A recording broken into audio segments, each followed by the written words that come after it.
There you go. All got caught.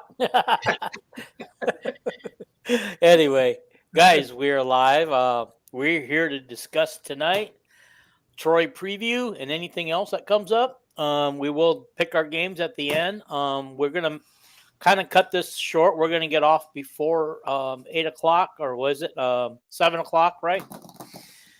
7 Yeah. So we're gonna try to cover a lot of ground. So if we don't get to all your comments tonight, don't take it personally. Okay. Or take it personally. That's fine. We're big boys. Yeah. Okay. So I'm used to people call me names. Right. Yeah.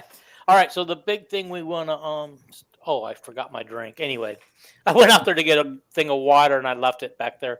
Anyhow, before we get started, as always, I'm asking you guys to subscribe to the podcast here, the YouTube channel. Like it. Make sure you hit that like button while you're on right now. Hit that like button, and then just share it with your friends. Leave a comment. I think we had one commenter this week, so I only had to answer one comment from the previous podcast. But other than that, it's pretty easy, painless. We're up to 360. I picked up a couple of more since the last. I believe I picked up 2 more subscribers since the last podcast, and so that's great, guys. Just keep doing it. Share it with your friends, and so we can get it out there. We've got guys out there that don't have nearly as many viewers, and they're getting a lot of views, or you know what I mean, subscribers, and they're getting a lot of views. So, if you guys got a suggestion in the comment how we can spice this show up and make it a little better for you to want to come back more often, do it. We got a lot of regulars that come back all the time, and so we appreciate that. Anyway. Hey, 360 subscribers. That means we have more likes than Kamala Harris. Maybe we should be Oh, let's not go there. I don't want to turn this into a political show. Just move on, Dean. You're in charge. You're in charge. Yes, I am. Okay. So Troy is from the Sun Belt Conference. They are 0-2. They lost to Nevada in a close game, I believe, and I forget who their other loss was. Do you guys remember who it is? I don't know, but I think they got blown out, if I remember right. They've lost to Memphis, and they've lost to well, then it would be Nevada. Nevada. I was going to say. I think Memphis was the blowout. They were both blowouts, really. Were they? Okay. All right. I mean, Troy's bad. Regardless, it's going to be a bounce back game, but I could see Iowa hanging 40 again, right? Just because, right? Well, when we get to our predictions later, I will give you my score, and I don't think it'll be close to 40. But anyway. However, let's talk about Troy. Nevada was a close game. Nevada was only a 2-point game. Okay. Oh, wow. But Memphis destroyed them. Yeah. All right. So the school is in the state of Alabama. So you would think in the state of Alabama they would attract some of the people that don't go to Alabama, right? Cody wants to see 40. Yeah. I think we'll probably see 40 against Troy. Okay. Anyway, it's a 3 p.m. Central Time kickoff on FS1, in case you guys weren't aware of it. I honestly, until today, I did not know what time the game kicked off. And I assumed it was going to be a noon, 11 a.m. kick. I was wrong. It's a 1 p.m. kick. It's a 1 p.m. kick my time.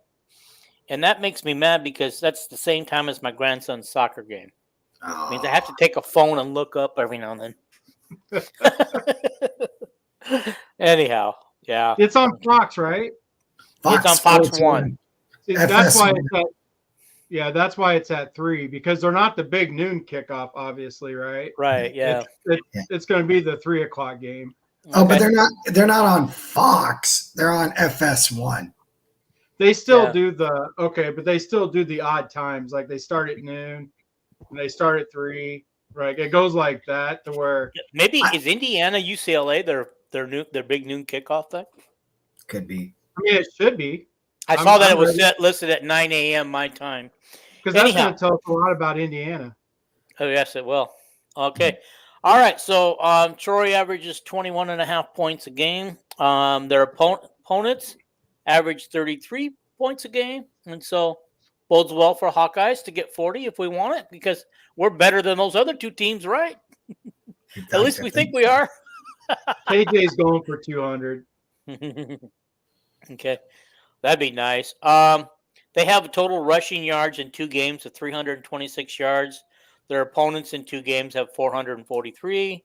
Yeah, they're giving up over 200 yards a game rushing. Yeah, that was mostly Memphis. Memphis has a stud running back, so that helped them. But yeah, you're right. Okay, so that should we help have us. A stud running back too. We have a couple stud running backs. So right, we should be able to handle the running game really easily. Then, they average 4.2 a play carry. You know what I mean. 6.7 the opponents are, so that's good. That means we just have to keep one down, 2 downs, 1 down, 2 downs, 1 down, 2 downs. We don't have to go 1, 2, 3 kick. No, they won't. I know that, but I mean, guys, I'm just having fun with it. Against Troy, it's just Troy's not. I mean, Troy is basically Illinois State. They may be a little bit better, but there's not much difference. Troy is not good. The big thing I think I read with Troy was that they have like the most transfers and most new faces of anyone in the country. Like they have like 81 new people on their roster, which is just insane. Yeah. They lost everybody from their last year's team between drafts and transfer outs, and their coach got, he left to go to a better opportunity, and I think they lost guys that followed him as well. It's just Troy's in shambles right now. I mean, realistically, like I said, in my mind, they might be a little bit more talented than Illinois State, but Illinois State's probably a better team, to be honest. Yeah. So as far as the team is concerned, I want to say they returned 4 returning starters, and that includes their punter and their kicker. Mm-hmm. So I believe it. I mean, I believe it. I don't know, but I believe it. Their punter averages 38. I have that right here. 38 yards a kick. They're giving up 41.7.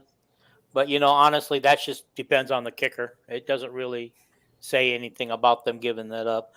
Passing play, they give up.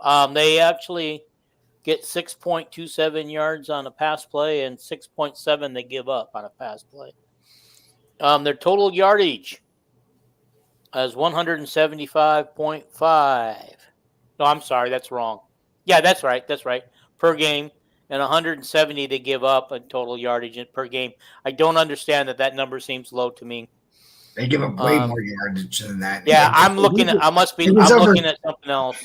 I'm looking at something. Those numbers don't pay attention to those. Well, maybe they do that in the past because they're giving up over 200 rushing. So there's no way. It might be 175 passing. The average is total offensive yards are 321 for Auburn. I mean Troy. God, guys, I'm losing it tonight.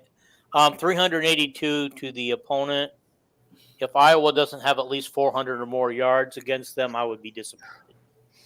Well, I mean, I'm telling you, they're going to come close to 500. Yeah, I would be dancing in the street and then carry it over to Minnesota, right? That's right. Well, I mean, that would be a different animal compared to Troy. Minnesota's a different animal, but yeah, that would be to put 400 on Minnesota would be a dancing in the street mode. I might even go out naked.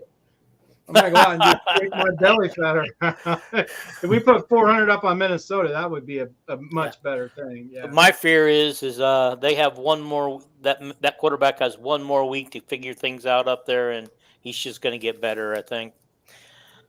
Okay, their top rushers, Damian Taylor. He's rushed for a total of 136 yards and 1 touchdown. He averages 6.8 a carry. Okay. Their next one is Gerald Green, total of 60 yards, 1 touchdown. He averages 60. That's not right. 1.6 a carry. I'm sorry, 2.9 a carry. Okay. Goose Crowder, who absolutely has to be the quarterback, is a threat to run, apparently. He's got 44 yards, 1 touchdown running, 3.7 yards per carry. So he's probably not running the ball unless they've got 3rd and 1 or something, because he's not gotten many yards. So, but he is their quarterback. He has a passer rating of 130.52. He's 25 for 37, 67%, 238 yards, 1 touchdown, and averages 119 yards. I don't know what that is. I messed up somewhere there. Matthew Codwell is also played quarterback. He's 11 for 19. I didn't get his yardage down for 58%. Oh, his yardage is 113 yards. Yay. Yeah, these guys aren't going to look that good against us. Because they're not that good. Yeah. I don't think Minnesota plays a Big Ten team this year. This is the tune-up game. I mean, not this year, this week. I mean, what's that? I was saying this is going to be the tune-up game for Kirk. Remember last week, Paul was like, that was his tune-up game. He missed his first one, which is why Iowa did what they did. This is going to be his tune-up. It's going to be an easy victory for Iowa. It's the game before they start going into Big Ten play. Yeah, I mean, Troy's just – they're just not – the way I felt about Illinois State, I feel the same way about Troy. It's going to be a game for both quarterbacks are going to play. Cade has to show something. If we talk about the last game, I could tell you I rewatched the game. I could tell you some things about what Cade needs to improve on. There's some things that he just missed against. Well, let's leave that after we finish this, and then we can go back and let's talk about that. I think people would like to do that. Whatever you want to do, but. So this week is just going to be a tune-up game, in my opinion. Like, I really believe KJ. The only reason he didn't go for 200 against Illinois State is because he was suspended for a half. Right. He probably averages 10 yards a carry again, but he'll get over 200 in this game. Like against Illinois State, he averaged 11 or something. Like he may average 8 or 9 yards a carry against Troy and get 200 because he'll probably get 15 to 20 carries. Mm-hmm. I'm going to say he gets 20 carries. Depends on the score, obviously, right? He may average 12 yards a carry and the game be 28-0. He may not get another carry. When was the last time? Yeah. When was the last time? And I don't have this fact down because I don't know it. I see Jerry's on here, and he always likes these type of questions. When was the last time an Iowa running back had 300 plus yards after 2 games? After 2 games? Tavian Banks? No. Maybe Mark Weissman. Sean Green or Mark Weissman. I don't think either one of those guys, because if you remember Sean Green's 2008 year didn't start off the best. Oh, okay. They just all of a sudden everybody fell in love with him as the season went because he almost came out of nowhere, right? Yeah. But he wasn't there for our magical 2009 run. Right. If he was, that would have been a much different year. Yeah. They would have had passing, and we wouldn't have had 2 true freshman running backs. But I don't know if Tyler Goodson did either. Why can't I remember? Fred Russell. I'd probably go back to Fred Russell because I do remember he had a game against like Ball State or something where he had a huge game, and I could totally see him having 300 yards in the first 2 games. See, I'm strictly thinking the first 2 games, Dean. Uh-huh. So I don't think, like I said, I don't think Sean Green did because it was the beginning of the year. Tyler Goodson's a good one, but I can't quite remember him having a big rushing games in the first 2 games. I don't know. He finished his last year with 1,200 yards or something like that.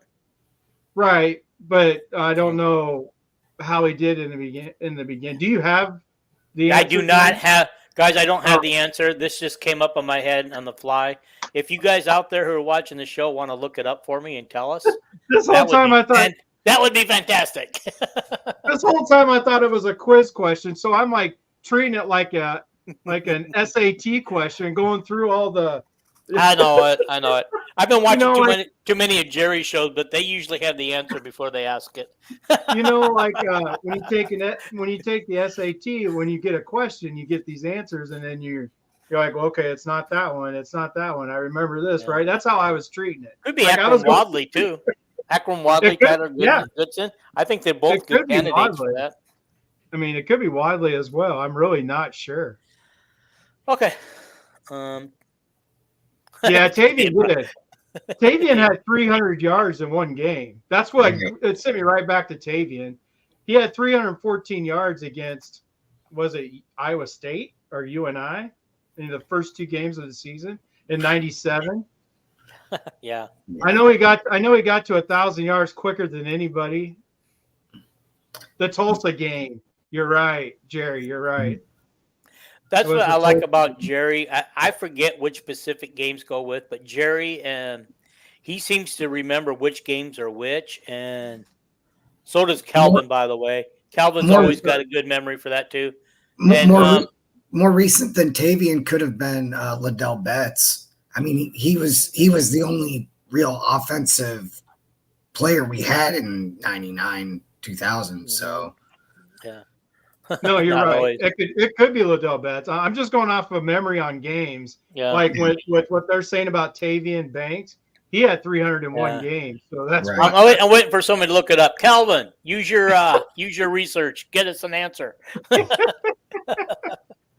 right. Let's what do you got next? Also, another person who has a good memory for games like that is Llama Power. But you guys I know you guys don't want to discuss him, so we're going to move on. Okay. Receiving yards. Okay, Devontae Ross is their number one receiver.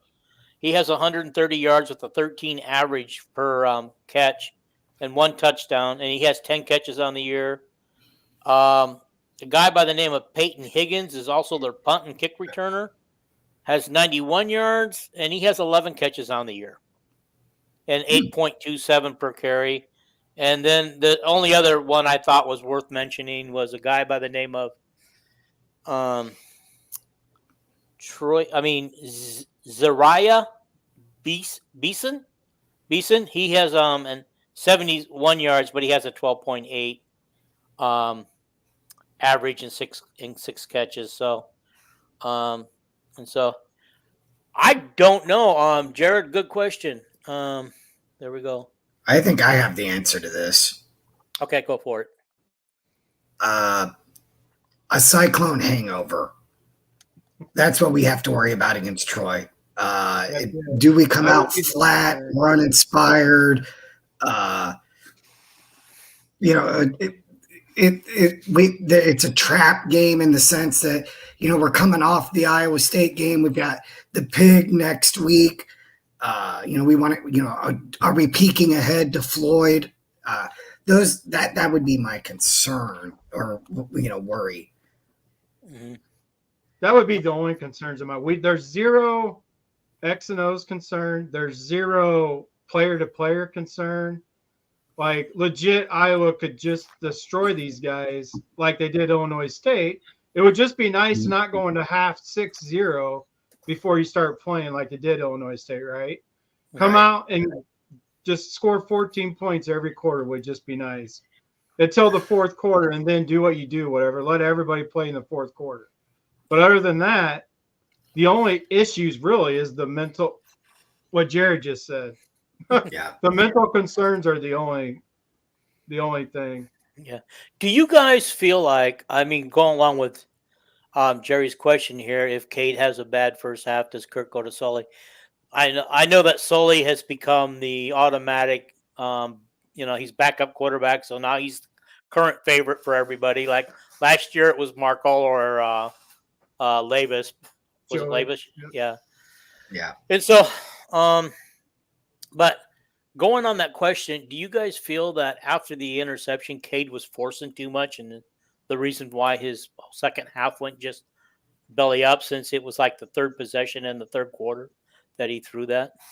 Maybe it was the second possession. It was actually the first. Was it the It was first the very possession? first possession. The defense shut down Iowa State. Then they got the ball on Iowa State's side of the field. That's when he threw the pick, which is why they still had to go 75 yards after the pick. But I hope you're right, Cody. That's what my dream is, right? That's what all coaches hope for. All the coaches hope the players are just pissed off and come out and play their best. But Sully will get playing time this week, I think, regardless. Needs to be meaningful playing time. Don't bring him in when it's 34-0. Why? Well, that's where you want to bring him in. You don't want to bring him in meaningful snaps and have him fumble the ball, have him throw an interception, have him do something silly. He's got to come in when it's 34-0. I think my answer. Go ahead. I think the only way we're going to see Sully in meaningful snaps is if we see a Deacon Hill Bowl like performance. You know, if Cade starts fumbling snaps and throwing pick sixes and and it's not that he's just a little off on his throws. It's that he's turning the football over and putting, then Jerry agrees with me on this one. Only to hand the ball off doesn't help. I mean, it doesn't help for him to turn the ball over either and let Troy back in the game. So no, I mean, there's a reason he couldn't play at Northwestern. I don't want to risk a game just so he can get meaningful snaps. That doesn't even make sense. I think they're going to play. He'll play if it's a blowout, and I think if it's 6-0 at half, Sully does get played in the second half, which would be meaningful, right? But they're not going to do it just to do it. But I think if Cade still struggles, are we trying to look at his boobs? What are we doing here? Oh, I just realized I was too dark. I didn't turn on my lights. You wouldn't want to put him in just for the heck of it because he couldn't do anything at Northwestern. He's not going to come in and just all of a sudden come off the bench and do something with Iowa. I don't understand this logic. Like, it just doesn't make any C-cup. We got another Paul in the chat. Very is Paul. No, I don't want to hand the ball off does help because it gets him on the field. What doesn't help is to have him throw interceptions or fumble the ball. Like legit doesn't make any legit. No coach would do that, especially for a kid who hasn't proved he can do anything. So I mean, if he's coming off of he led Northwestern to 10-2. He dominated in games, but the defense is why they lost. Okay, but he didn't do anything at Northwestern. Against Iowa last year, he only had 71 yards passing. And the reason his completion percentage is high because they run all that short stuff, right? He was completing a lot of freaking wide receiver screens, all that stuff to A.J. Henning.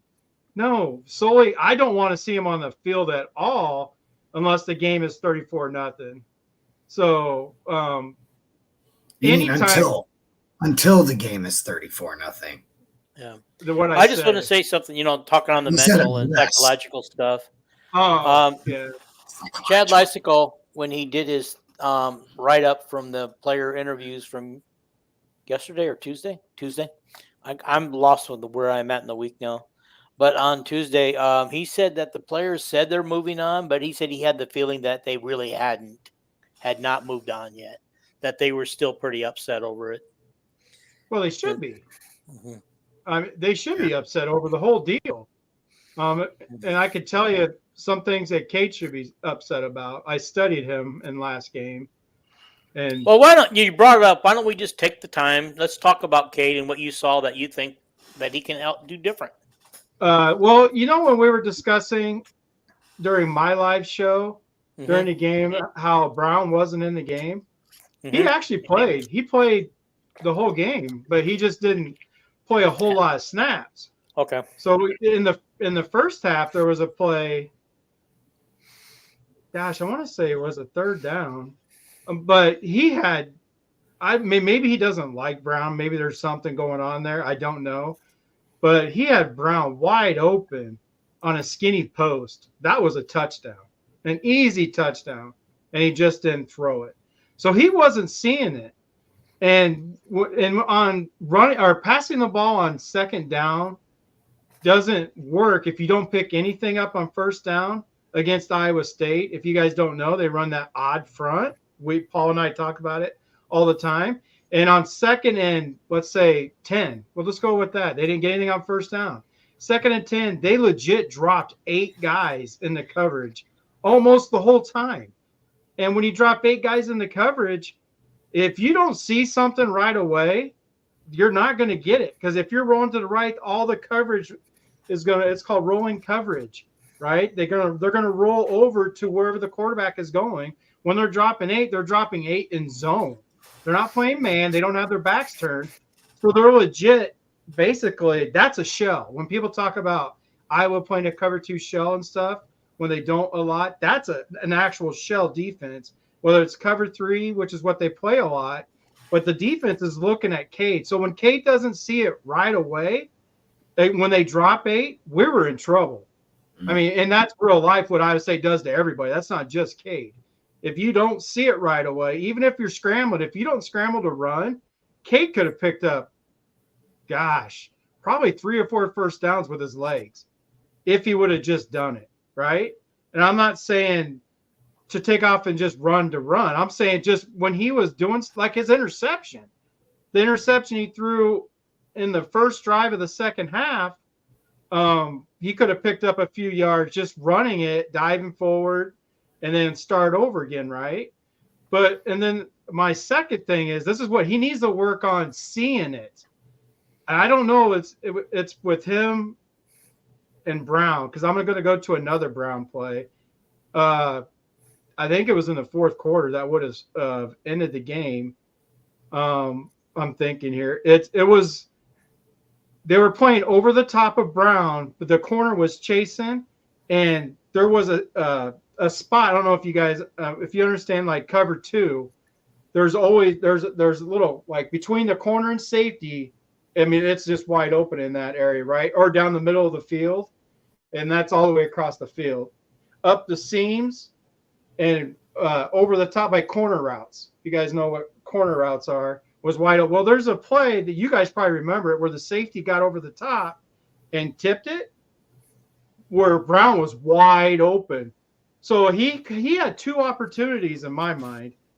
He could have saw it right away and drilled it right here between the corner and safety. Or if he didn't want to, put stank on it, he needed to throw it deep over the safety and off at an angle towards Brown.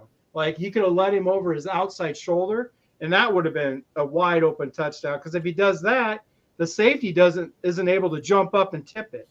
If I remember right, he didn't jump up and tip it before it got to Brown that deep one. I think so. Is that the one that he underthrew to Brown? He didn't the way he threw it was an underthrow. The way you're saying it, because he chose to lob it, it was an underthrow because he chose to lob it.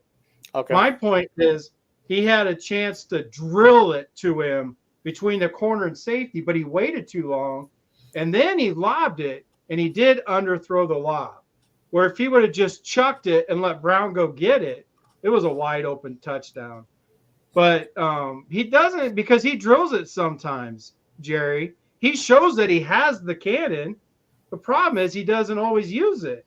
It's like he doesn't know when to use it right now. I think it's just him getting back into it, because there was a place where on those short routes, he rifled it, right? He drilled it right to the tight end. I could think of one against Illinois State where he just rifled it to the backup tight end. His name escapes me right now. The second string tight end. A stringer, yeah. And he caught it. Like that ball was humming right to him. Like, and the defender was all over him. He threw a perfect pass to him. It had to be put right in the spot because the defender was all over the tight end, and the tight end caught it. He shows that he has an arm. The problem is he doesn't use it all the time. I think the disappointing thing is when he needed that Hail Mary that he could not get it to the end zone, nor did he have anybody in the end zone to catch it. Well, I think that was planned. I think it was supposed to be tipped. I don't think it was supposed to go to the end zone. No, I know. I don't think it was planned. He could throw the ball 55 yards. Mm-hmm. he can.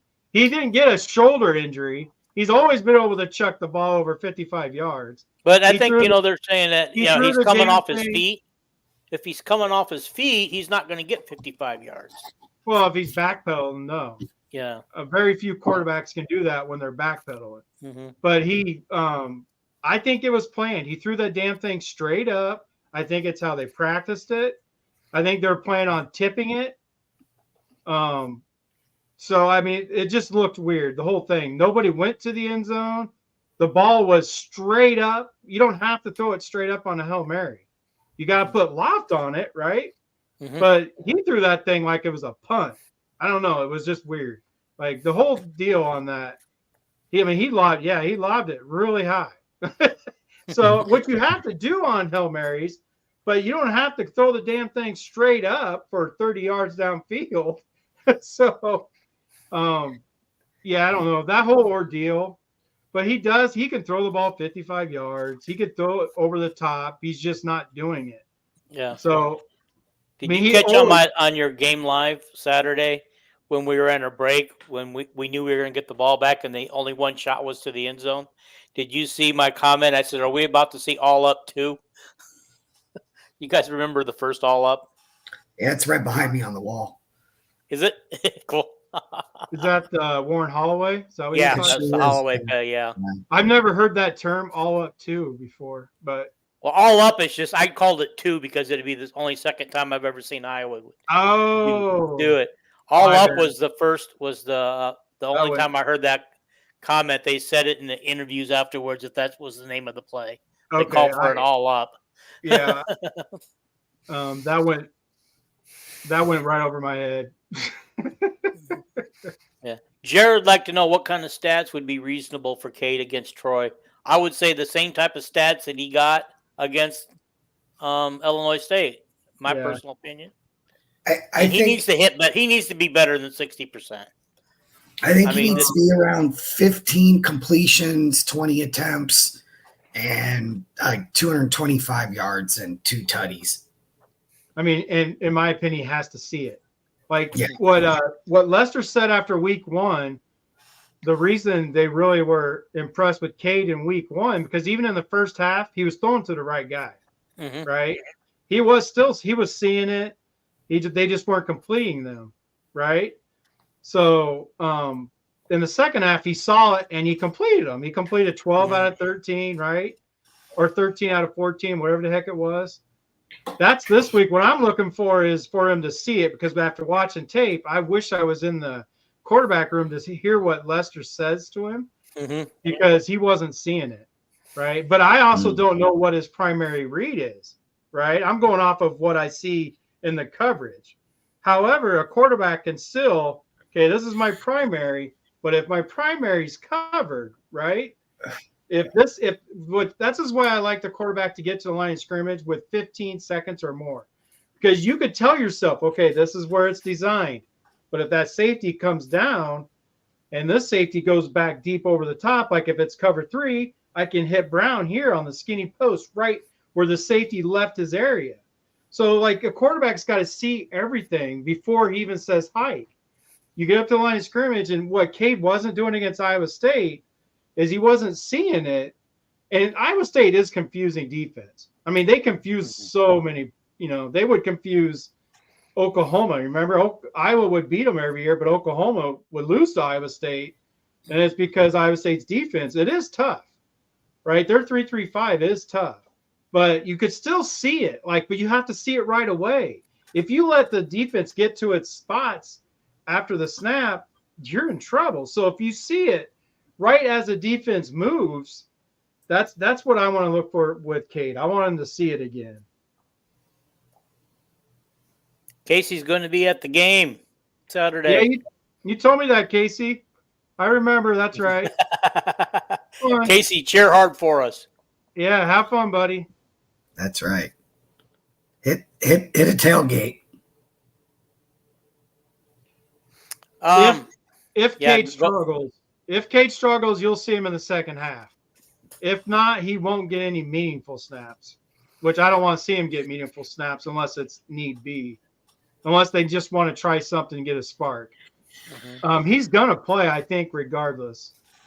Unless I was only up by 10 in the fourth quarter or something, we won't see Sullivan, but I don't see that happening. I don't want to see Sullivan on the field unless the game's out of reach or Cade just isn't getting anything done. If Cade has a week, I would swear to God, if he has a first half like he ended the second half, then yeah, we need to bring Sullivan to start and see what Sullivan can do. Yeah, if Cade plays like he did against Iowa State in the second half or the first half against Illinois State, then yeah, we'll see Sullivan. I can almost guarantee you we're going to see Sullivan this weekend. But when you put meaningful snaps on it, I won't say that, because if it's only a 10-point game, in my opinion, the only way it's a 10-point game is if Iowa's defense is giving up big plays. Either way, Sullivan needs reps. He does. And honestly, the way things were going, they should have probably given him some reps at the end of the game. I mean, what game? At the end this of week, the Iowa State game, because, what was it? 4 for 19 for 6 yards in the second half? But that doesn't mean that's anything. Unexcusable for a Division I quarterback. Even hefty guy, whatever his name is now, Hill, Heavy D, didn't do that bad. Yeah, he did. He did that bad for whole games. What the hell are you talking about? No, I didn't want to see Sullivan at all last week either. No, and I don't want to see him this week either unless Cade is sucking. The other thing to keep in mind here is that Sullivan got Iowa lost the game, don't get me wrong, but they were a couple of different things in the red zone happening from this being a total blowout. I mean, the game really changed when we had 2 first and goal possessions and came away with 6 points,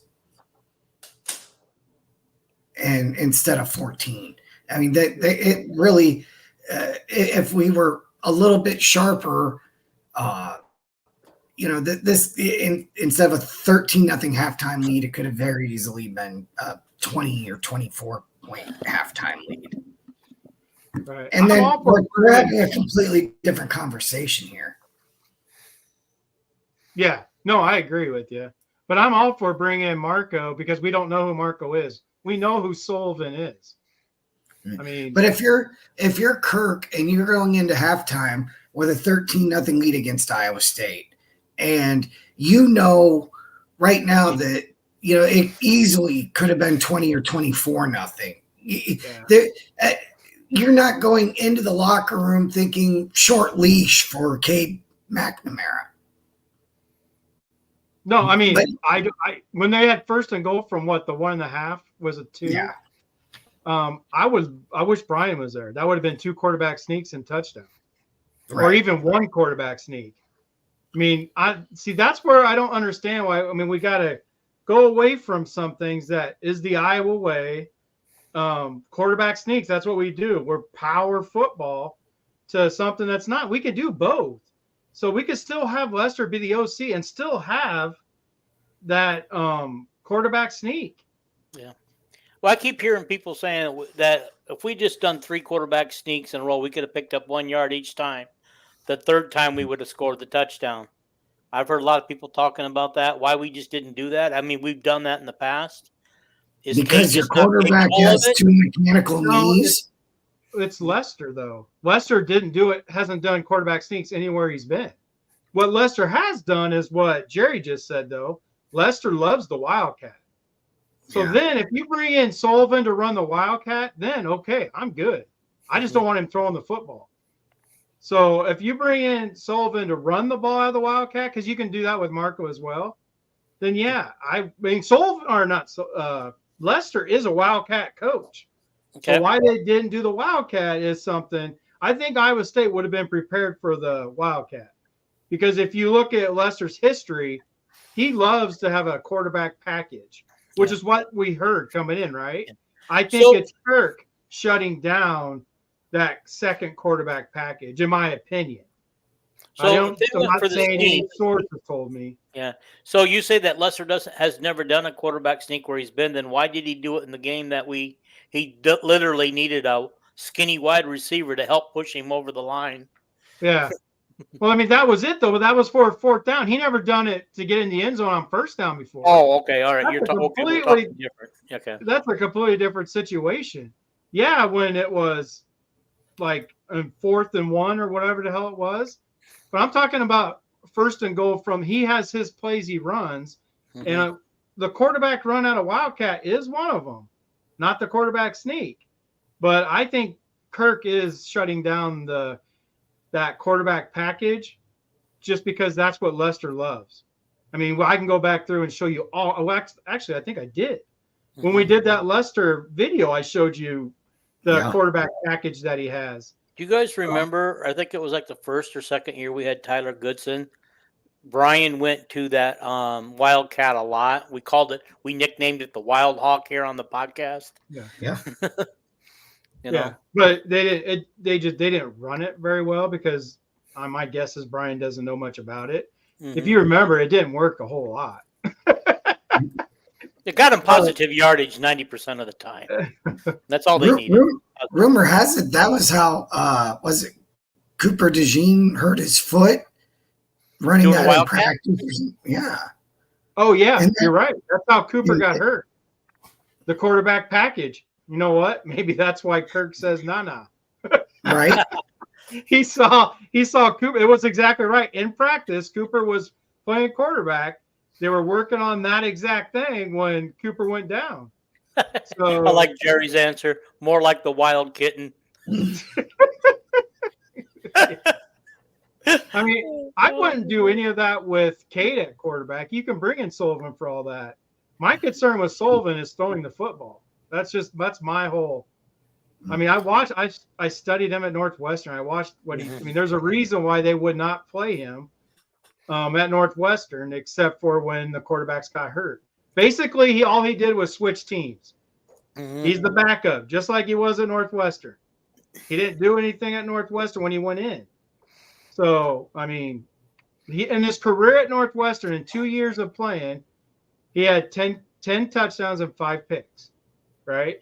And that's in an offense that spreads the ball around. They throw it more than we do. So he puts the ball in bad spots.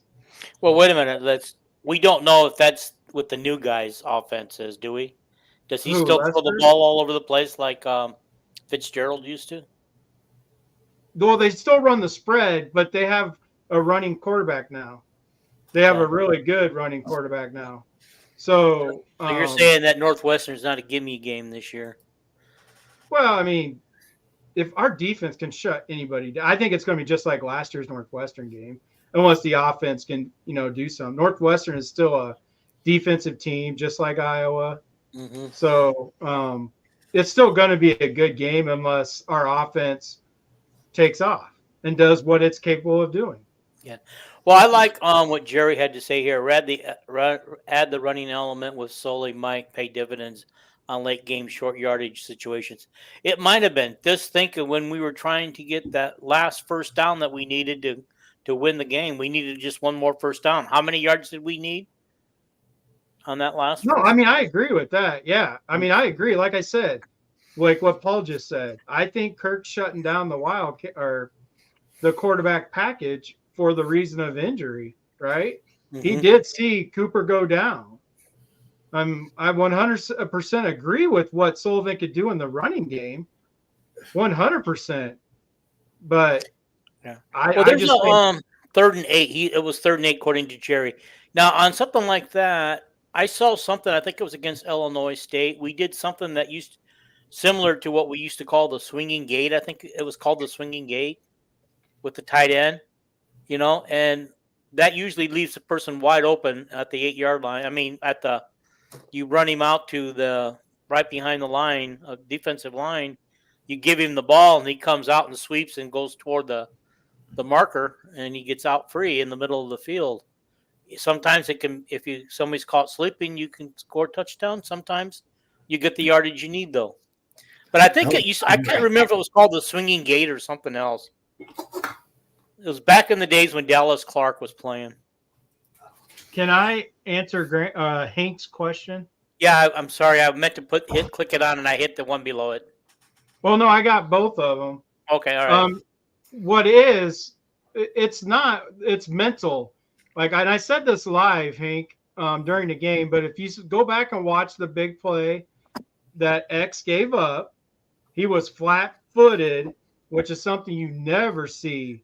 That's why he didn't. I don't know if he even came back in the game after that, the rest of the game, but he was flat-footed. That play was all on X. It's not that the defense is more susceptible to it. It's the fact on that one play, X decided that nobody was going to beat him deep, so he just stood there. He backpedaled a little bit, but not much, and he was flat-footed, and he didn't get his hips turned. Literally, I don't know what he was doing on that. I think he had a brain fart on that particular play. So, no. And then the other one over the top against Illinois State, that was a jump ball. If you remember, the DB didn't get burned. That was over number 7. Who was that? Number 7? The white kid, number 7. Do you remember him, Dean? What's his name? He was going to start, they said. He was number 1 on the depth chart. Nestor. Anyway. Nestor. Yes. That was over Nestor. Nestor didn't get burnt deep or nothing. It's just he lost a jump ball, right? That's all that one was. But X, Nestor, okay. That was all on X. That big play he gave up was him thinking they're not going over the top. He was flat-footed. I mean, hell, you could have had the fastest kid in the country play that spot flat-footed and let Noel run right by him. He wouldn't be able to turn and run and catch him. Mm-hmm. Noel's not slow. And so when you stand flat-footed, you don't turn your hips, it's over. So, no, that was all X, which is why Parker took him out. It wasn't a bad play call by Parker. That was X saying, you can't outrun me. Mm-hmm. So, on Jared's question, I don't know about 10 wins, but I can't think of their names, but there was 2 of them back-to-back at Nebraska who I think they at least each one of them averaged 9 wins a season and got fired. How about Brian Ferentz? How about Brian Ferentz? There you go. There you go. Offensive coordinator. Somebody put a list out. I don't know who it was. I forget. I want to say it was Kelvin put a list out of offensive coordinators and their winning percentage, and Brian had the highest winning percentage.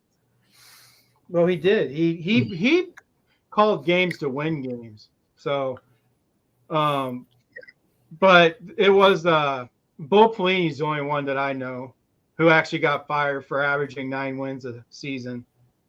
Yeah. Well, I want to say the coach at Ohio State that couldn't beat Michigan back in the 90s. He won 10, 11 games a year, but couldn't beat Michigan, and they fired him. Yeah. Was that Earl Bruce? That's a rival. That's Trent Tressler or something? Tressel? No. This predates Tressel. Okay, so I'm thinking Earl Bruce was back in those days. Where it was after Earl Bruce, but before Tressel, somewhere in between them. I can't.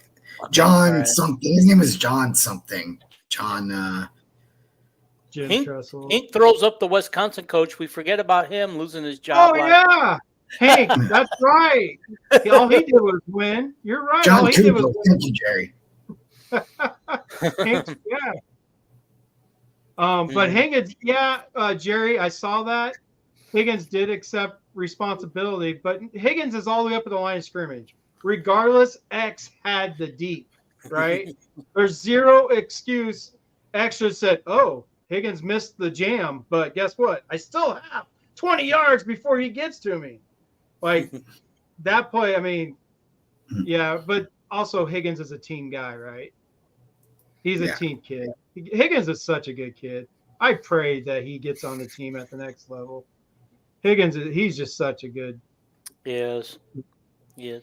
But, I thought there was people that were saying that Castro was responsible for the 2 throws that got him into field goal range. He was. Okay. He never should have been in man-to-man coverage. We discussed that. Yeah, Castro. They were playing cover 2 man under, and had Castro playing man to man under. Why wouldn't you bring in a corner? Or heck, I wouldn't have minded if they switched Castro with Cohen. They had Cohen playing deep safety. Cohen's faster. Cohen's got better hips to play corner. Castro can't cover anybody man to man, which is why he will never be a corner at the next level. He will be a safety or a linebacker even. I can see Castro playing linebacker at the next level, right? Yeah. So I'm not in no way saying I know more than Parker, but I'm just saying that particular spot, Iowa State saw the exact same thing, and they picked on Castro. Mm-hmm. Okay. Every time.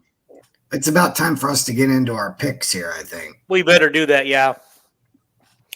Okay, let's go for it, guys. Let me get these out. Let's do them. Castro does have a linebacker's body, Hank. He might be a linebacker at the next level because they want speedy linebackers.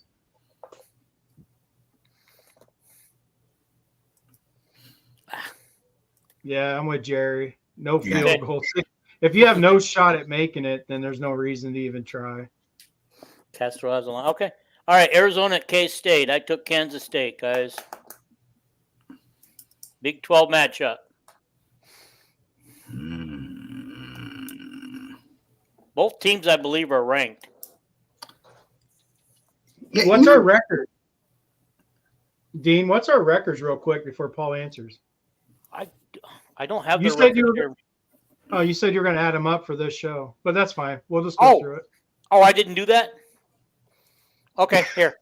I'm sorry. I will do that real quick. Got it. You and I are tied at 13-5, and Paul is 10-8 for 2 week total. All right, so okay, so Paul, let's yeah. You get the next choice here: Kansas State or Arizona. I think I'm gonna go with Arizona to pull a road upset, I would imagine. I like this going back here. I like that kick the field goal. Why not try it? Because that would put us up by 4 forcing a touchdown. I can tell you why you don't try it. Because before the game, those guys they do a max kick, and special LeVar Woods knows, okay, 60 is the max going this direction. And, maybe you try 61, but you don't try 66. Okay. All right. I'll give you that. If we miss it, they're already in field goal range. I think the people keep talking about Cade not making it to the 20-yard line. Like I said, I think that was the play call. That wasn't the farthest he can throw it. I think it was because it looked weird. He threw it straight up almost. The ball was nobody was in the end zone. Nobody was even close to the end zone. I think they were trying some sort of tip deal. I don't know what it just looked weird. It wasn't like a traditional Hail Mary. Yeah. Like it could have also just been human error, right? The launch point, the footwork, the whatever. He just, for whatever reason, didn't get all of the throw. I mean, that's always possible as well. Like, guys, let's get these picks going because I know that you both have to get going. I can answer some of these questions if I have to stay on a little longer. Okay. Kansas State, Arizona at Kansas State, Paul. I'm taking Arizona because I love the movie Speed. Okay, Jason. Kansas State. Mm-hmm. What'd you say? Arizona at Kansas State. Oh, at Kansas State. Kansas State. Okay. Who are you taking? Oregon at Oregon State. I took Oregon State. No. Well, who'd you take with the Kansas game? I picked Kansas State. Okay. Oh, man. I went out on a limb already. Damn. You might be right, dude. It's going to be a good game. You might be right. Okay, go on to the next one. What's the next one? Okay, Oregon at Oregon State. I'm going Oregon. Jason. Quack. Paul. Yeah. Quack, quack. Give me the Ducks. Okay. Yeah. Notre Dame at Purdue. I took Notre Dame.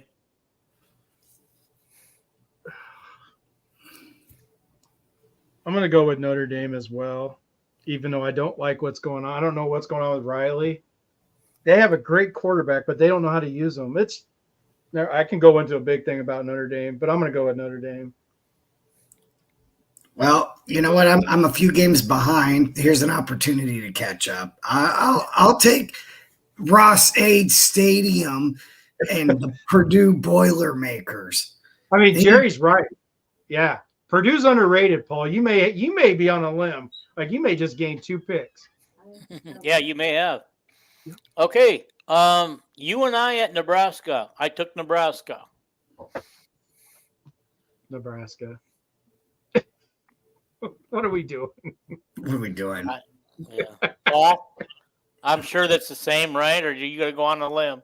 No, I'm staying firmly in the tree with Nebraska. Okay. LSU at South Carolina. Paul.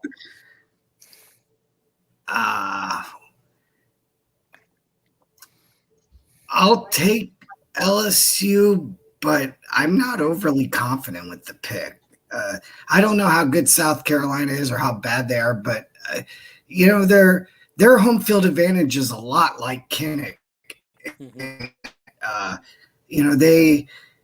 It's underrated. You think the big house, you think the shoe, you think of whatever, but South Carolina's home field advantage can be pretty damn good. Yes, Okay. I got it. So you pick LSU.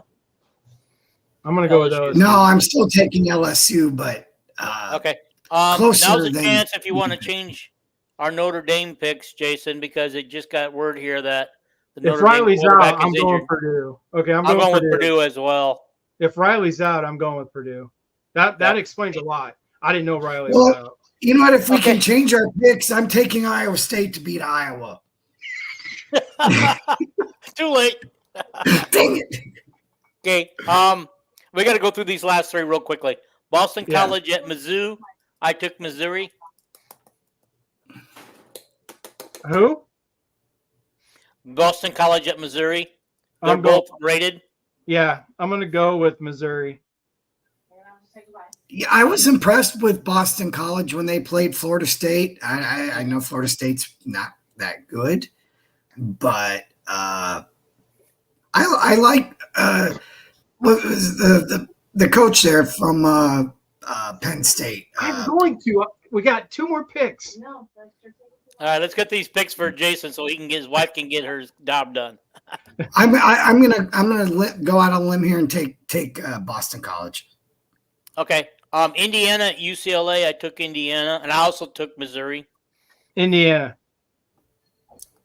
I'll take the Hoosiers. Okay. Okay, one more. Troy at Iowa. Give me the score. Iowa wins 42-10. Okay. Paul. Iowa wins Bye. I'm getting yelled at. Have fun. Bye, guys. 50-3. 50-3. I got 28-0. I think Kirk Ball's back. Yeah. All right. Okay, do not give any cats to Haitians. Okay, we just turned that into a political thing. Jerry's picking 40-3 Iowa. Love it, Jerry. Some of these picks right here. Kansas State and Arizona and Boston College and Missouri are the best games. Yes, they are. They're the only rated games. I tell you that. Purdue is underrated, which is why we changed our picks. I'll stick with Oregon State. That might be my if I get my way, that'll give me a leg up on you guys. There you go. So let's see what we got. I'm just looking to see if we have anything we want to come back and cover. LeVar tells if it's a go or not. Okay. Yeah. So I mean, I'm sure Kirk probably asked LeVar, "Hey, what's my max distance?" And if he says 55, then it's 55. Mm-hmm. Yeah. Poor coach getting yelled at by his wife on air live tonight. All right. I think we can wrap that up there, Paul, don't you think? I think so. All right. Look, guys, it was a great show again. If you haven't already subscribed, and I believe most of you have, or all of you have, go ahead and do that now. For those that are watched till the end on the replay, hit the like button before you get off. Hit that like button. Share it. Please share this with all your friends and other sites on Facebook. I do a lot of sharing, but I could use some help, guys. Let's get it out there. I got to upgrade my StreamYard before I can stream at other places like Twitter and Facebook. That won't let me multi stream until I have done that. And so I don't know. I got to look into an upgrade, and that might be looking for a sponsor to help me with the upgrade. So, having said that, guys, we'll see you Sunday after the Troy game. Bye. Go Hawks, baby.